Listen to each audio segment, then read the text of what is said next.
Hey, what's up everybody? HTG Brian here, and we are back with some more LEGO Star Wars The Complete Saga. This happens to be Episode 4, Chapter 2, Through the Jundland Wastes. Free play!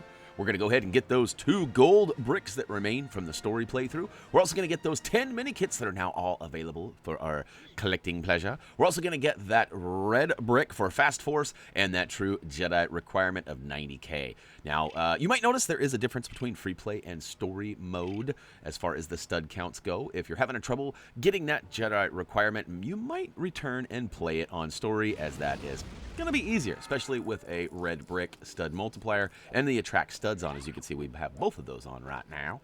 It makes it easy getting up on those cliffs. You don't have to actually get up there to collect them studs, and they add up rather fastly. It's nice. It's nice.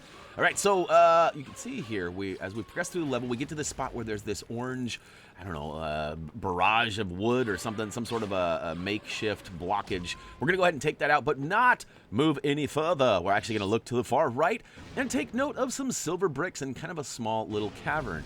Now, it is kind of a crazy landing spot there to get that dynamite. That thermal detonator is hard to get up there and blow up that silver brick, so if you can't do it, there is room to land. So if you have to float across with R2-D2 or, you know, R4, one of the floaters, and get across there, and you can then switch and pull out your thermal detonators from there. But it is kind of a funny angle and a hard jump, and a lot of this is a funny angle. That's a really hard jump to get from that first platform to the second. The next one is just a little bit of a floaty. It's not so bad. But push the cart down, watch it smash into the barricade below, and reveal the red brick for Fast Force. That's a lot going on here. All right, we'll go ahead and switch to a character with the Jedi mind tricks, and we can go ahead and lift up these brown bits here, which gives us access to this upper ridge. Now, there's a whole bunch of studdage available up here. Both of these little huts have a blue stud on top. I do believe I got the first one with the stud attract. And then, of course, there's a bunch of stuff going on over here. There's a well now, what do we have here? Well, it's a bunch of studs. Go ahead and slam them down and collect them. And then, of course, there is a handle that can be applied and spun around, and it'll rain some studs. Hallelujah. It's not really that much, though, so it's not really that worth it. But at the same time, we didn't want you to miss out on it. And to us, this was kind of part of the grabbing of the mini kit here. So we'll grab it all. That's, of course, if you didn't have the attract studs to get up top. And look at this. We'll go ahead and follow the pathway all the way around to the left and switch to a character with the levitation. That's right. We're going to David Blaine across this cliff. We're going to actually just float across and grab Minikit number 1. Now we're going to do some backtracking. Now, you probably remember that spot that had the orange bits, the barricade that we skipped. Well, we're actually going to go back almost right to that. We're on the other side of the ledge now, but it's basically right there. And we're going to hang a hard left after using the dark side of the Force to reveal a new pathway over here. Now, there's a couple of things in here. We gotta assemble some bombs. First one is on the left. It goes ahead and goes up and reveals a deeper spot of the cave we can jump up in and get the second bomb, which we move over to the second hole. And then we get up top and booyaka shout. Now, quick reminder, don't forget to click that subscribe button. And of course, if you want to get notified when we go live or when we upload a new video, that subscription bell should be rang as well. Bing!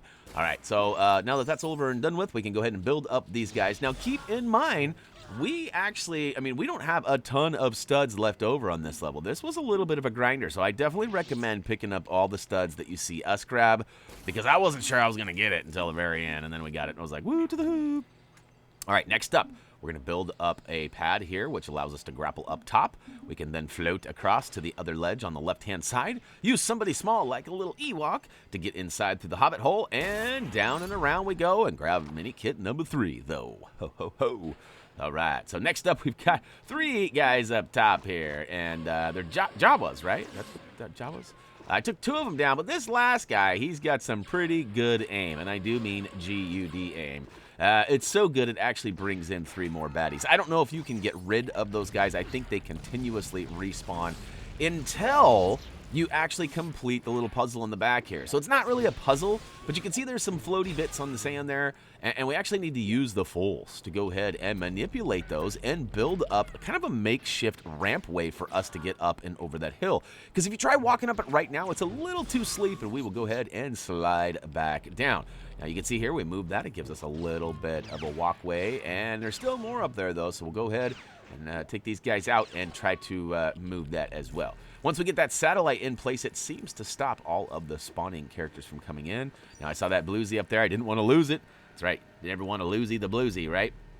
All right, so I'll go ahead, and this is just more studdage here. Again, this is not a necessity to the level, but I do recommend it because, if you're having troubles getting that true Jedi, like if you didn't take our advice and go back and play the story mode, then this is definitely going to be beneficial to you because, like I said, we don't have a ton of studs left over. There are some, and of course, if you die once or twice along the way, you lose some there too. So a lot of it's going to be based on your performance and how well you do or don't do.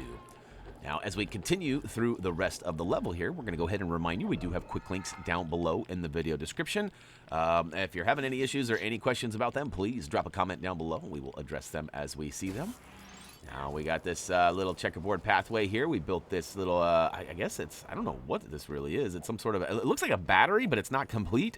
But regardless, it's a box that allows us to slide along the checkerboard path. We'll take it and make our way out of here. Now, thanks to our track studs, red brick, we don't need to go up into the crevasses, as it does grab most of those studs just out of reach.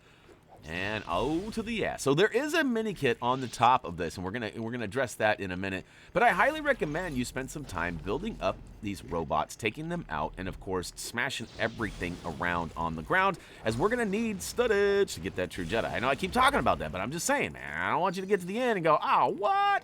Brad was telling us the whole time we needed more, but I forgot. So just trying to make sure you got knowledge of where all the bluesies are, and of course, where the best practice is. There are actually 3 blues. Now you can see them actually, 3 blues right under the big Jawa. I guess it's some sort of it's not really a ship. It's more of a vehicle, right? I'm sure there's a name for it, and I'm sure some of you are like, oh, come on, Brian. And if you weren't one of those guys hating on me, click that like button. Don't forget to smash it here as well as Facebook, because we do have that weekly giveaway where we offer stickers and all sorts of other fun stuff. Of course, if you don't like having opportunities of getting free stuff, then please just disregard the Facebook page. But if you do like that kind of stuff, you might want to mosey on over and click that button. All right, so there's the mini kit in question. Now, you're probably wondering, well, Brian, how do I get it? There's the force field there. Don't worry, we're going to show you. On the top left side, there are a bunch of these silver, I don't know, plates, I don't know what they are, some sort of hatches. We'll go ahead and light some matches. Actually, no, they're thermal detonators. We'll go ahead and take them all out, and it should reveal not 1, but 2 pressure-sensitive switches. It's also going to give you a handful of studs, so I recommend you take them all out. Once those switches have been revealed, step on both of them, and it should pop up a little hobbit hole, and we can go ahead and use that to get down below where that mini kit is. So I do recommend smashing this right side, as well as a whole bunch more studs pop out. And there is a nice little slip and slide that you can ride down to the bottom of the ship right there. We're not going to do it, as we already grabbed the studs that we gained from that with our attract studs down below, and you probably did too.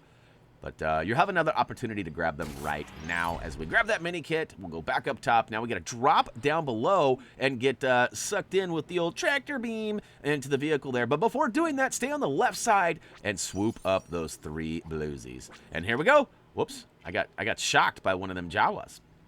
Those guys got them electric, they're like cattle prods, and they take any kind of robots. And of course, Forlom is a cybernetic. He's like, I think he's part and part. To be honest with you, I don't know anything about Forlom other than he is like the dude to use. But he certainly seems like he's at least partially robot, if not full robot. I don't know. They say never go full robot, but I don't know. Anyways, moving right along here, we got a bunch of things in this little room here. We're gonna build them up. This is actually a stud machine. This is like this is a national treasure right here. It makes all sorts of studdage, and look at that. So we did end up having roughly about 14,000 more, and we still got some more. But listen. There are plenty of things you could have missed, like if you wouldn't have gone and played with the well. You might have missed a few thousand there. If you did not take out the flowers right below the big Jawas where we had the bowling situation, right? There's more. So, I mean, it just depends. It's very easily. To be honest with you, I had played this level once, got to the end, mapping out where the mini-kits were and everything, because it was a little bit of a longer description, a longer level. And then I replayed it. When I got to the second end, I did not have the true Jedi, so I had to replay it a 3rd time. Which actually, if you look, I'm actually flying through this level pretty good. I know that there are some sections that are a little slower. Like this one right here, there is so much to be done here. You have to blow up all the ladders. Then you have to use the force on all the spinny things. And there's like, what, 8 of them? So there's a lot of action happening here. And, of course, they all take a little bit. And then me, you know, watch that step. It's a dozy. We'll get there, I promise. I recommend using somebody that has the force, and you can go ahead and just, you know, jump, slam, and then use the force. And then look at that. So apparently you might not need to open all of them up, but of course it rains studs, gives you the bluesies at the end too. I think you get the bluesies just for opening the door, but that's beside the point. All right, once we're in this next room, you might notice that there is a conveyor belt that is slowly moving on the right. We're going to go ahead and slip on over there and flip the lever next to it, which is going to puke out one of these giant boxes. Once the box is on the old pathway here, notice it's not checkerboard path. It's still the same, though. We'll slide that in over to the far right side. It blows up the door and gives us access inside to that mini kit. Thank you very much. Now, we've got some robots, we've got some things to slam around, and we also have a couple of other jail cells that hold some blue studs and more, and we're going to just go ahead and get up close to them. Look at that, that's right, we slurped them all up with our Attract Studs red brick. And next, we just need to go ahead and get our hack on this terminal here. So, beep boop, boop, beep boop. Go ahead and open the door, and we are out of here. Now, one thing I do like about this Lego game that is different than the newer ones, in most cases, you cannot go backwards in the level. Once you advance towards a certain checkpoint, usually that's it. You're stuck there. But in this case, you are not, which I think is kind of cool. So, if somehow you forgot something or you want to go back, you could certainly go back to the level. And I think you can go all the way back to the very beginning in this particular case, too. So, all right, left side, we've got some Sith or dark side of the Force bricks. We'll go ahead and manipulate those, get up inside that little cavern, which allows us to switch to somebody like an Ewok or young Anakin to slide in through that Hobbit hatch.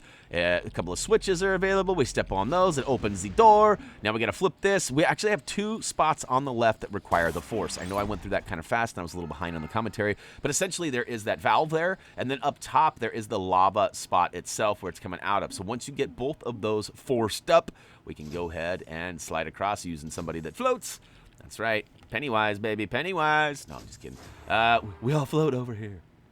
We're going to go ahead and get that mini kit and then flip the lever. Now, if you didn't notice, too, to get those levers up, you have to step on those 4 spots. There's actually 8 total, so there's 2 different spots of 4. You got to step on them quickly to go ahead and get those terminals to pop up. Once they pop up, though, flip them both quickly. That's, again, it's all about time right there. Got to get them quick. Got to get them quick.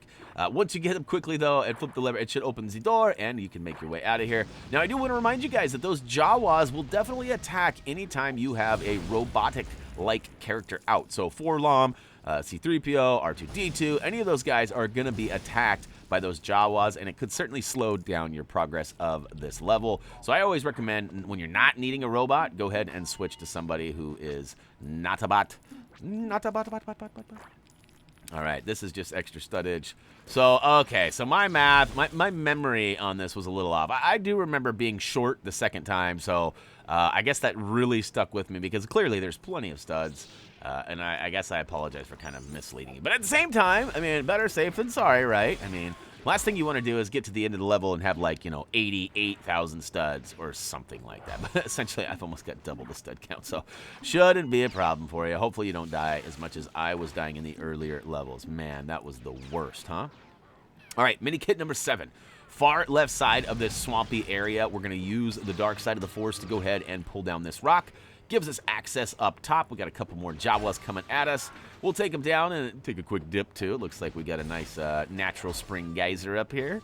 I don't know what they're doing. Whether it looks like they're heating it up or something. But essentially, there's a bunch of studs in the back, too. Again, grab them at your leisure. If you're running a little short on studs, this is a good place to get them. Now, you might notice there are 2 switches that you need to stand on. One of them is a little bit larger than the other ones, which immediately indicated to me that we needed to use one of these big dogs. I know they're not dogs, but I don't know the names of them, so rather than attempt to try and say something, I'm just going to go ahead and call them dogs. All right, so we go ahead and step on them with the far right side with the big guy. Our AI should step on the left one, and it should open up the tube, and we should be able to go ahead and grab that mini kit. Now, moving right along, we actually have some more quicksand we have to deal with on the right-hand side, and that's good because there's actually a platform in the back right corner you can see, and up above there is mini kit number 8. So we're going to go ahead and get somebody that can build up this platform, and I'm struggling because I'm getting shot from the far left, and talk about frustrating. So frustrating. Now, I got a better angle. At least I thought I did, because I thought that big, whatchamacallit, was blocking me. But it's not! It just gave me a little bit of a break. But anyways, okay, so you got to build up the pad and the grapple point as well. Once they're both there, you should be able to use somebody like Forlob to zip on up there and grab that Minikit. All right, we're going to get our hack on. Now, keep in mind, Forlom can do all of the robot and also bounty hunter terminals. So that's why we love him so much. And then he's also got the thermal detonator, and he's got a gun that he can shoot from basically like a distance attack. I mean, there's not a lot he doesn't have. I mean, if we had the Force, oh, man, if he had the Force. Now, I think there's a red brick we can actually get to allow us to use the Force. I'm not sure on that, though. I'll have to get back. There's like 1,000 red bricks in this game. This is crazy how many there are. Now, this next section here, we need to hop up on the high left, use the Force to manipulate the bricks down into a bridge on the right. Once we cross that bridge, we got a couple of options. We can go high right or low left. We're going to opt to go high right and push this box down the checkerboard path. We're also going to go ahead and drop down with a crazy butt slam and take Buddy out from the sky. That's right. Bye-bye, guy. And before moving on, we want to backtrack a little bit. There's this nice tall rock here. We're going to go ahead and stand on it, squish it down a little bit. That's right. Ride it all the way down to the bottom. That's right. You don't need to be this tall to ride this ride. You just, well, actually, kind of do. You got to get up top. So just go ahead and step on it, slide on down, grab that kit, and let's get out of here. We got one left, guys. We're going to go ahead and use another robot terminal here to go ahead and remove the quicksand and allow us a safe passage out of here. Now, you might notice there are some blue studs over on the high left side. There's got to be a way to get up there, but I have plenty of studs. I'm not going to waste too much time going up there. Make your way all the way to the back here. You might stay close to the far left side as you can smash that wall, but we didn't even need to. Our track studs, red brick, swooped it up for us. Now, this Minikit was the worst. I hated this one. You got to build up this, what is it, land speeder? Something like that? You got to drive out here. You got to skip that speeder there, go all the way to the back. And look at this. This is perfect. There's a Minikit out there. Oh, I get right there. I'm right. Everything's good, right? Everything's good? No. Bad landing, fall in the sand, bye, bye, bye. And now we spawn at the beginning, and guess what? Our speeder is gone. So, if this happens to you, we're going to go ahead and jump back to the previous area, come back in, and wait. Oh, for a second, I didn't think there was a speeder there. It should be there for you. This should give you a second attempt to drive all the way to the back. Again, all you need to do is land on this rock formation, build up the grapple point, and then, of course, grapple up top and swoop that Minikit. I'm not sure why I had such a hard time with that. The grappler is in a weird spot, and then, of course, you got to make a funny angle to jump back like I did, but I got it. All right. Now, I do not believe any of this is relevant to the story, so if you are in a hurry, you could, of course, just fly to the far right side and kind of towards the thumbie on the lower bottom portion of your screen there, and that will actually give us to or get us to a little hut, and we can step on a few buttons and open the door and be on out of here. In our case, we do have a few studs we want to collect, and I took the wrong way. Look at that. That's not big enough for me to slide through there. So, and somehow I don't ask. All right, and why did I spawn inside the speeder? Is that even a speeder? Am I calling it the right thing? Are you guys going nuts? Are you like hitting the dislike button because I got something wrong again? At least I'm not as bad as Doug, right? I mean, Doug didn't even know who, like, you know, R2-D2 was or any of that stuff. So at least I got that going for me, right? I don't know if that's a bonus or not. So this is awesome, too. Check this out. My other guy, where's he at? Nowhere near me. So don't forget to go ahead and build up this lever, flip it, and it should create a bridge for us, for our other guy to get to this side. And, of course, yes, he pushed me off. What a noob. We'll go ahead and watch the switch come out after stepping on both the pressure-sensitive switches. It should open the door. And, of course, there are more studs on the rooftop here. That's right. If you want to go play Santa for a second and run on the rooftops. I don't know why I'm in such a holiday mood. I was singing holiday stuff earlier, too. Anyways, Fast Force Red Brick on! Lock. And check it out, we've got that True Jedi stud requirement as well. We'll stack them up. We got so much studs now. I wonder how many we're going to need, though. That's a good question. I wonder how many million studs we will need to purchase not only all of the red bricks, but all of the characters, too. Now, if you forgot or don't know, our goal here is to go ahead and stack up as many studs as possible and get just those red bricks for the stud multipliers. Once we get them all, we're going to save as much cash as possible and wait to buy all the characters on a live stream. That's right, we're going to do that live. I don't know when that'll be, but soon, I hope. We got all those mini kits, we got the remaining gold bricks, and that is officially going to wrap it up for LEGO Star Wars The Complete Saga, Episode 4, Chapter 2, Through the Jundland Wastes Free Play. Hopefully you guys enjoyed this. If nothing else, hopefully we provided some help finding those mini kits. And hey, don't forget to smash that like button. And of course, as always, until next time...